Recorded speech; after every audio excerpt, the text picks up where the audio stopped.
Aujourd'hui, nous allons parler des portefeuilles. Et oui, les fameuses wallets.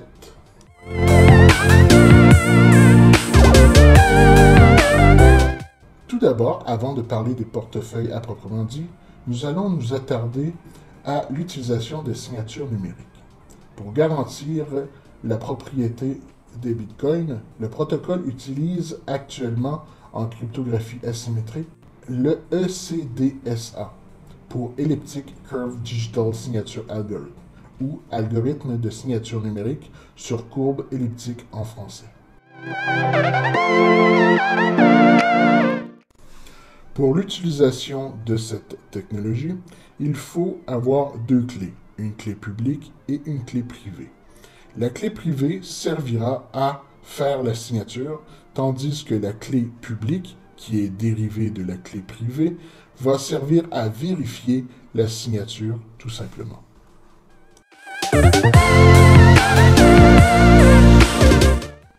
Donc, nous pouvons dire qu'un portefeuille de Bitcoin est simplement une clé privée que nous gardons en lieu sûr pour que personne d'autre que nous la connaisse.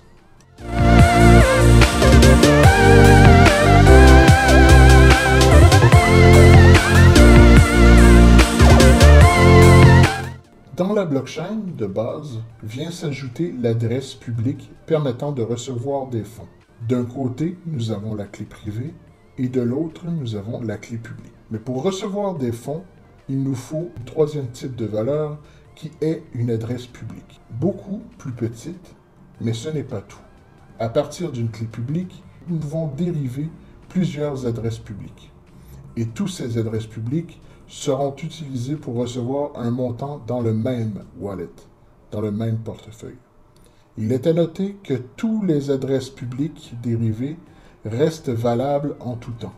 Et la multitude d'adresses publiques différentes pour la même clé publique sert à l'anonymat, puisque si vous voulez savoir le solde d'un wallet Bitcoin, il vous faut connaître toutes les adresses publiques qui ont été utilisées pour recevoir des fonds.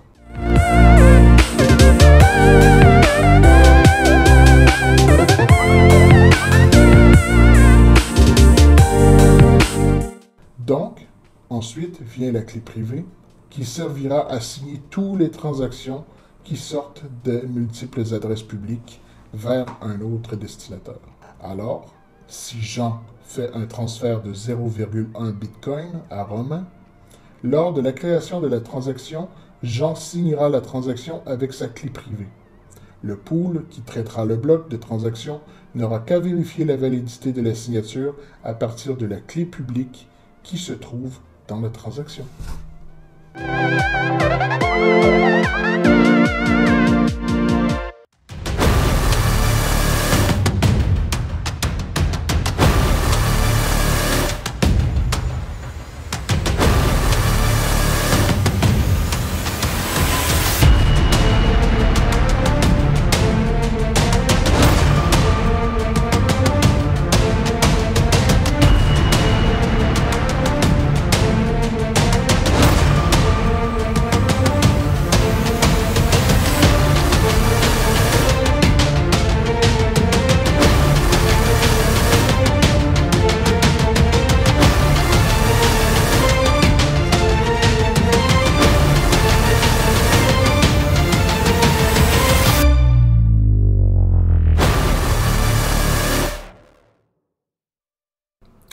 Bonjour et bienvenue à cette vidéo sur la blockchain, les wallets.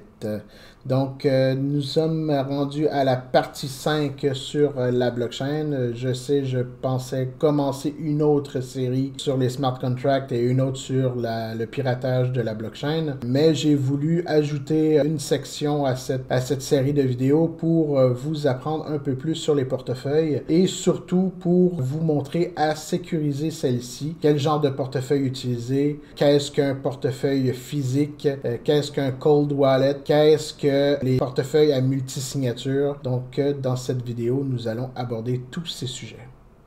Allons-y.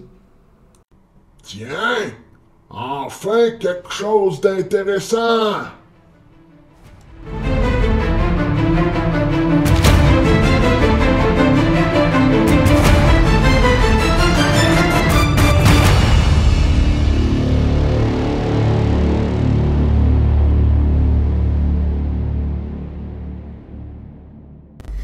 Hein?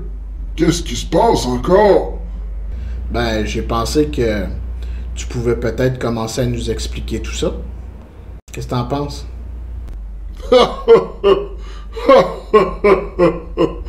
T'es un grand drôle, toi. Allez, explique-nous ça. Ciao. Il aurait pu me faire moins vieux, le petit Chris. Déjà, il faut parler des différents types de wallets disponibles. Vous avez les wallets logiciels sur PC comme Bitcoin Core. Vous avez les wallets sur Android comme Bitcoin Wallet ou autres sur iOS. Vous avez les wallets online comme Free Wallet. Vous avez les exchanges qui peuvent faire office aussi de wallets online comme Poloniex, Bitrex, etc. Vous avez les wallets papier et vous avez les wallets hardware matériels qui sont en fait des cold wallets. Donc, dans tout ça, on retrouve d'un côté les hot wallets, logiciels, online, exchange, et de l'autre côté les cold wallets, papier ou matériel, USB-key, Elipal, Ledger, etc. Ce qu'il faut savoir, c'est que les hot wallets sont par définition des wallets qui sont connectés dès que l'appareil qui le supporte est allumé. Sur Bitcoin Core, l'ordinateur qui l'héberge est bien souvent en ligne et allumé H24. Sur les versions Android et iOS, votre téléphone ou tablette est allumé et online en permanence. Ce qui veut dire que si le système est compromis d'une façon ou d'une autre, la clé privée, bien que souvent cryptée pour éviter de faciliter la vie aux hackers, elle ne demeure pas moins potentiellement piratable. Tant qu'à eux, les cold wallets sont des portefeuilles qui sont déconnectés, non joignables par Internet. Et lorsqu'il y a une communication avec un cold wallet, c'est que pendant un temps très limité, le temps de faire la signature de la transaction. Si on prend la version papier, elle n'est jamais en ligne, puisqu'il faut scanner le code barre pour accéder à la clé privée. Mais un logiciel espion pourrait arriver à intercepter cette lecture de code barre et compromettre la clé privée. Par contre, si on regarde sur Ledger, il y a une conversation entre le logiciel de Ledger Live vers la Ledger, la clé, qui signe le message ou renvoie le message. La clé privée ne quitte jamais la clé, donc c'est pratiquement inviolable. À l'exception fait qu'on peut simuler une communication avec en même temps que le propriétaire légitime fait sa transaction et essayer d'usurper le message et ainsi partir avec une signature que la personne a approuvée sans faire exprès en croyant qu'il approuvait sa propre transaction. Tu vas pas chercher ça un peu trop loin, toi, là? Mais c'est pas impossible. Et là vient le Elipal, qui, eux, proposent une version complètement déconnectée, sans communication à proprement dit entre l'appareil et le téléphone ou l'ordinateur, à part un nombre de scans qui rend réellement et pratiquement impossible l'usurpation à moins que la personne puisse scanner par-dessus l'épaule du détenteur ou envoie des fourmis prendre des photos des codes barres. Mais là, je pense qu'on va un peu trop loin.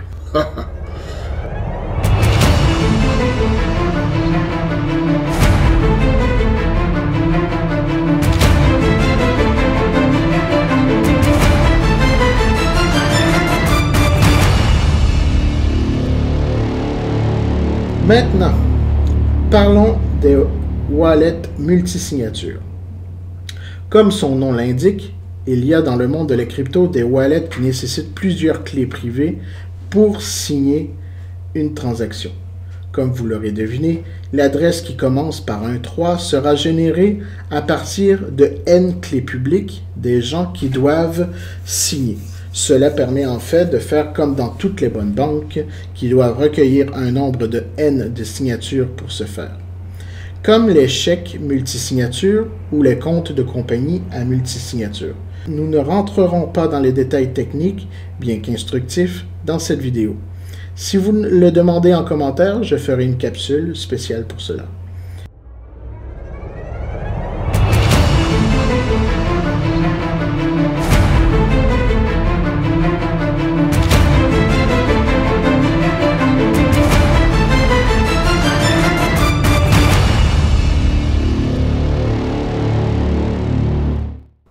Nous voici arrivés à la fin de cette vidéo. Si elle vous a plu, vous mettez un beau petit pouce bleu et pourquoi pas vous abonner si ce n'est pas déjà fait.